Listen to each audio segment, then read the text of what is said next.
Thank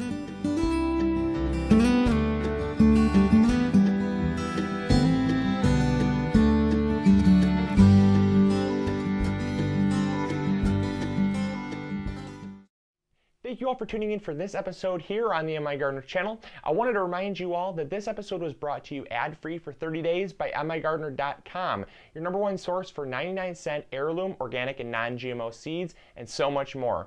So go check it out and enjoy the episode. Well, hello everyone, and welcome to a very exciting episode here on the MIgardener channel. Many of you know what is behind me and kind of what's going on currently, but for those of you that are tuning in for the first time, this is our indoor hydroponic grow system. Last year we built this grow room from the ground up. We got a whole series on how we did it and kind of the stuff we used and the process that we did it in to get it to its finished state. It's a great grow room. It grew stuff awesome last year. We learned from some of our mistakes and we improvised, or we fixed those mistakes, and we're hoping for even better results this year. So this video is going to be just the setup video of the hydroponics. And as many of you know, Cindy and I, we don't live here. So this is actually my parents' home because they have the space for it, and we don't have the space for it. So I'm letting them basically have full reign of the setup, but we'll film updates and stuff because we will actually be doing the maintenance on it. But basically what we're going to be doing is just setting it up for them, and I'm going to walk you through kind of the steps that we're going to be doing this year. Very similar to last year. And then the plants, they're started, but they're not ready to go into the grow system yet. So we'll show you the plants and kind of what we're growing this year, and it'll be just kind of fun. So it'll be great. Come along with us as we set up this grow system. It's gonna be great. Let's grow big or go home. So this is the grow bed here. Obviously we don't have the lights turned on yet, so I can flip them on so you can see the grow bed a little better. We tend to keep the lights off when we're filming because it's very backlit. So this is the grow bed. It holds 45 gallons of water, and what we used for the liner is actually a pond liner. It's a 6 mil pond liner with a kind of a string reinforcement in the inside for strength. It's really great stuff, and we're not going to get a puncture hole, which is why I suggest using that. It worked great it worked great last year, and we're going to leave it right in for this year. This is a center support string. If you have any questions on this kind of stuff, it can all be answered by our how-to video. We built these as well on video, so we have a video on that. But basically what we're just going to start doing is we're going to fill this up with water, and then once we get to about like 42 gallons of just water, then we're going to use the last remaining 3 gallons to mix up our fertilizer solution, and we'll mix that in. And that's how we do that, so that we're not having to mix every single batch. And I'll show you the fertilizer we're using, and then also some of the stuff that we're using to actually grow with, some of the equipment. So it's looking great so far. Let's get some water in.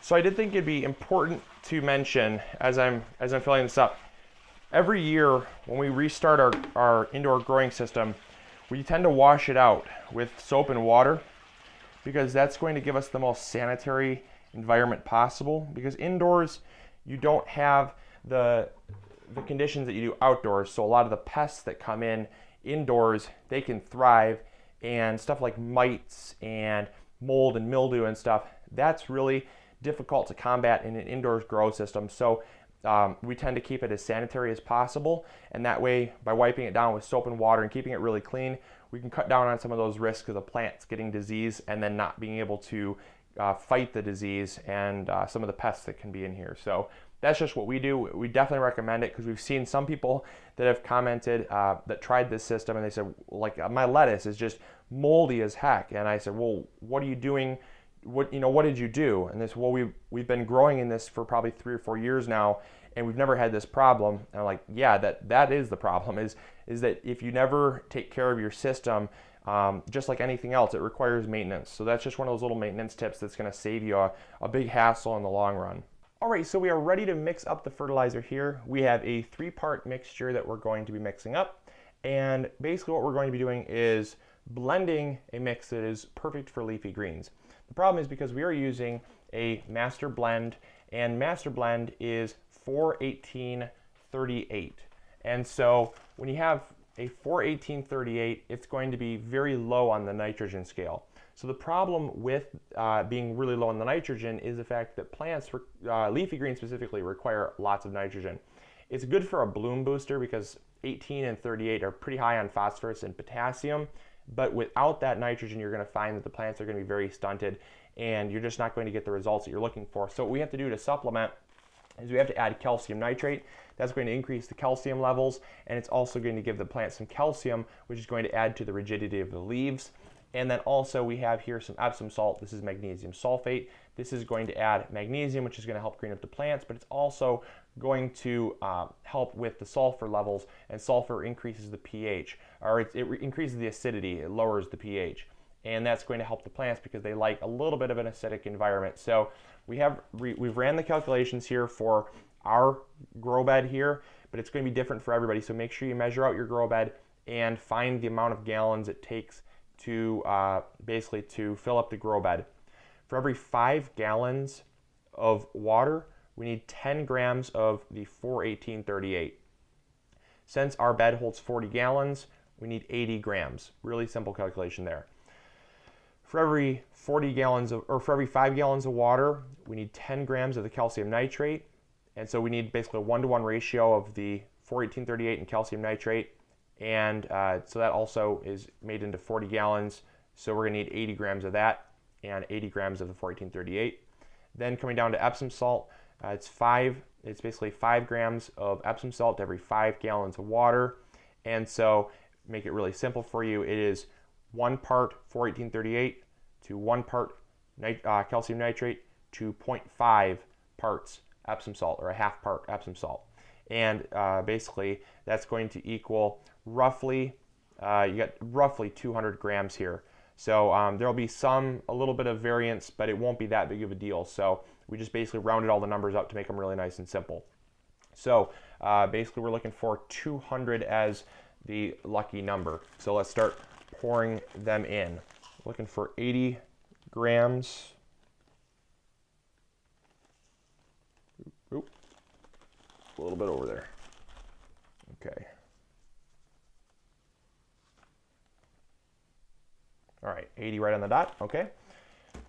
And the nice thing about weight is it's universal, so you don't have to have separate cups. You can just pour it all right in, and as soon as you hit 200, you know you have the right weight. So we're going to now go up to 160 with the calcium nitrate. And 154, 157, 160. All right. Okay, that's 160. And now we're looking for 200 from the Epsom salt.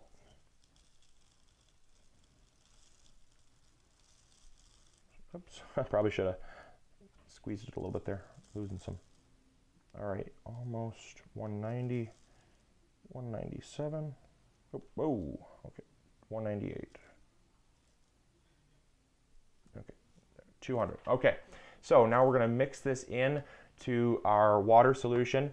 The water solution is basically a little bit above room temperature. Warm is better, hot not so much, but warm water, you're going to be able to dissolve this much easier into warm water than cold water. So you want to make sure that the water is at least warm. Okay, we've got our water here and it's warm to the touch. And what we're going to do is we're just going to dump this in, and we just have a paint stirrer here to help us stir it in. You want to make sure that the stuff is very well dissolved, because what happens is if it's not well dissolved, it's not going to mix evenly into the grow bed, because remember, we've already put about 35 gallons, 37 gallons ish, and this is going to be the remainder of the 40 gallons. So you just want to make sure that it's evenly distributed, and don't just pour it too soon. It's better to overmix than to undermix, because if any of those crystals are there, you're going to see them in the grow bed, and you're going to have inconsistencies with some of the nutrient quantities, and the plants are going to grow weird. So just make sure they're really well mixed up. All right, so we're just going to gently pour this, because remember, at this point the water level is quite high and you don't want any spillover. So we're just going to keep pouring this in and make sure that it's evenly distributed That's looking good. Right, perfect. Okay, so there's a little bit of undissolved stuff, which usually happens because the calcium nitrate tends to leave behind a little white flaky particle, and that we find does not really hurt the nutrients because it's just kind of just like a little residue for some reason. It's not like it's really that big of an issue, and so you will find that to be true with the calcium nitrate. So that's all of the nutrient solution right there, and just give that a little bit of a mix up gently, because we're up pretty high on the table here. Make sure that's all evenly distributed with the water, and that way all the nutrients are going to be equally distributed as well. All right, so what we're just going to do is we're going to cut these out here. These are the rockwool cubes, and the plants have not yet started sprouting. Some of these have, but what we're going to do is we're just going to cut them out and place them in the water or in the hydroponic system, and then when they sprout, I'll just have my parents thin. It's a little bit easier and less risk of having something screwed up. So the plants will sprout just fine, even in their current state. And I'm just gonna get them in the grow system. That way you can also see how we're doing it here. So we do have some that are sprouting, and these are pretty big here, but we're using 2-inch net cups, and we don't need that much. We don't need that much of the grow cube. So what you can do is you can just take like a razor or a pair of scissors, or even probably hands. We're experimenting with the 2.5-inch rockwool cubes, and there, because one of the big problems that we had last year that we're again testing with is the fact that the rockwool was too small for these net cups here, and this way it evenly fills the entire thing. So all we have to do is just fill with a little bit of stone to cover the rockwool, and you don't have stones dropping into the grow solution. So that's one of them, and that's kind of what we're doing this year.